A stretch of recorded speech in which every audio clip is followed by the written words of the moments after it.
activité a pour but en fait de rendre à la mer ce qu'elle nous donne. Aujourd'hui, je suis moniteur de plongée, je travaille dans la mer depuis que j'ai 14 ans, moniteur de plongée depuis que j'ai 18 ans. Je vis à travers la mer. Donc, tout ce que la mer nous donne, j'essaye de rendre une goutte de ce qu'elle me donne. Donc, pour rendre, j'essaye de nettoyer la mer. Et l'objectif est de faire approximativement 30 à 40 tonnes de déchets par an.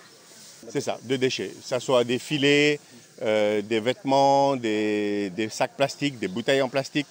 Tout ce qui est déchets, tout ce qui peut être dans la mer qui n'a pas sa place en mer. Alors, à travers les années, au début, quand on a lancé cette campagne, c'est mon père qui l'avait lancée il y a plus de 20 ans, c'était 80% d'étrangers et 20% de locaux, plus ou moins. Aujourd'hui, on est arrivé où on va mobiliser approximativement 50 personnes dans la journée. Et sur les 50 personnes dans la journée, on a 80% de Sénégalais, 20% d'étrangers.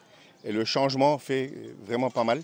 Du coup, c'est certainement dû à beaucoup de communication, beaucoup de sensibilisation. On voit que les gens sont de plus en plus poussés sur l'environnement. Et du coup, des questions se posent aujourd'hui qui ne se posaient pas il y a quelques années. Alors les moyens, c'est très humain, c'est nous-mêmes. On essaye de se démerder. Aujourd'hui, heureusement, on a un partenaire qui est la DGEFM qui nous a aidés à réaliser cette campagne. Et alors, on la lance aujourd'hui, elle va durer approximativement 2 mois, où on va nettoyer. L'objectif est de faire pendant ces 2 mois 10 à 15 tonnes. Comment on s'est organisé? Alors, on a trois bateaux, 3 départs. On a des plongeurs expérimentés qui vont aller faire un filet à peu près à 20 mètres de profondeur. On a un autre groupe de plongeurs avec des plongeurs moins expérimentés qui vont aller faire des poubelles autour de Gorée. Et ensuite, on a les moins expérimentés qui vont être dans la baie de Anse-Bernard pour les déchets, on va dire, ménagers. La première équipe va faire un filet. Les 2 autres équipes vont faire du déchet ménager autour des côtes. On la lance aujourd'hui et on va faire ça pendant 2 mois, à peu près à raison d'1 fois par semaine, quand la météo est clémente. Tout dépend de la météo. On peut aller sur une organisation extraordinaire. Si le jour J, la météo n'est pas bonne, tout tombe à l'eau, on doit recommencer. La mer au Sénégal, c'est pas que j'ai senti, c'est qu'elle est malade. On le voit tous. Aujourd'hui, tout le monde le voit, tout le monde le sait. Qu'on soit pêcheur ou pas pêcheur, malheureusement. La raréfaction du poisson, elle existe. Aujourd'hui, qui mange du tchof? Je ne sais pas.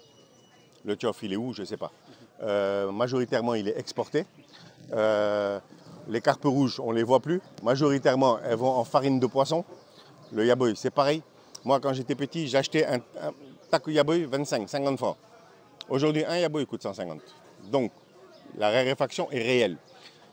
Et ça, c'est dû à la surpêche et à la condition, la pollution sous-marine. Donc, si demain, on veut pouvoir manger du poisson, si demain, on veut que le thiaboudjen reste notre plat, ben, il faut protéger la mer. Alors là, actuellement, on est dans la baie. On est dans la baie, on va aller jusqu'en bas aujourd'hui. On n'a pas de limite. En fait, les pêcheurs, maintenant, nous contactent des fois pour nous dire on a un filet qui est à telle zone. Là, par exemple, hier, j'ai un ami qui m'a appelé, un pêcheur qui m'a appelé, qui m'a dit ouais, il y a un filet qui est dans telle zone. Donc, du coup, on va organiser semaine prochaine pour aller le retirer. À partir du moment où on nous appelle, on intervient, tout simplement. On n'a pas de problème, on n'a pas de zone, on n'a pas de limite. C'est la mer, c'est la mer. D'ici 2 mois, si les objectifs sont atteints. Après, de toute façon, on nettoie toute l'année, non-stop. C'est-à-dire que régulièrement, on y va.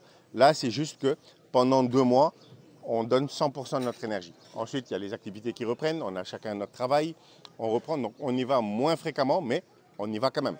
L'objectif, c'est 30 à 40 tonnes par an. Aujourd'hui, actuellement, on va dans des zones où, quand les poissons devaient se reproduire ou créer la vie, ces endroits sont pollués. Du coup, les poissons ne viennent plus. Ou alors, les poissons sont étouffés, les œufs sont étouffés dans les sachets plastiques. Donc au final, on a une raréfaction. C'est dû à la pollution aujourd'hui. Donc si on ne nettoie pas, il n'y aura pas de solution en fait. Ça va faire que s'entasser. Pensez que la mer ne nous appartient pas. La mer aujourd'hui ne nous appartient pas. Il y a un proverbe qui disait la mer nous a été prêtée par nos enfants. Donc on doit la rendre comme on l'a trouvée. Moi aujourd'hui, quand j'étais enfant, je pêchais des tchofs, je pêchais des coachs, des carpes rouges, des barracudas à 50 mètres des côtes. Aujourd'hui, si on veut voir ces poissons-là, on doit aller au large, on ne les voit plus, ça n'existe plus. Enfin, il y en a, mais c'est très rare. Donc, faut faire attention à ça.